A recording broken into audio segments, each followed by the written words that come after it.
فاعوذ باللہ من الشیطان الرجیم بسم اللہ الرحمن الرحیم۔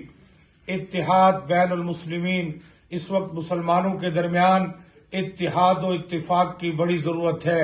اس وقت ضرورت ہے ہم اپنے مسلکی اختلافات اور قومیت ازم سے نکل کر ہم پوری دنیا کو، مسلمانوں کو اخوت کا، بھائی چارے کا پیغام دے، ہم ایک ہو جائیں۔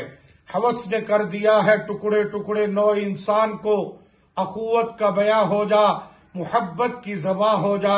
یہ ہندی و خراسانی، یہ افغانی و تورانی، تو اے شرمندہ ساحل اچھل کر بے قرار ہو جا۔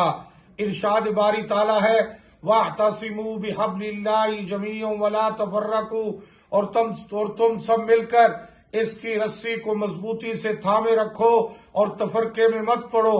منفیت ایک ہے، اس قوم کا نقصان بھی ایک، حرم پاک بھی ایک، اللہ بھی، قرآن بھی ایک، کچھ بڑی بات تھی ہوتے جو مسلمان بھی ایک۔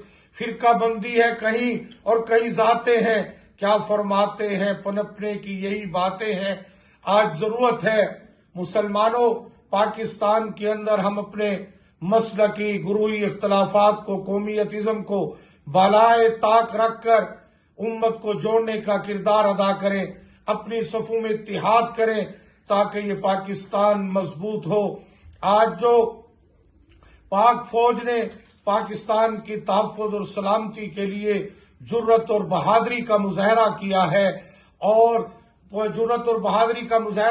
ہے، ہم اس جرت اور بہادری پر افواج پاکستان کے شانہ بشانہ ہے، افواج پاکستان کے افسران اور جوانوں کو سلام عقیدت اور خراج تحسین پیش کرتے ہیں۔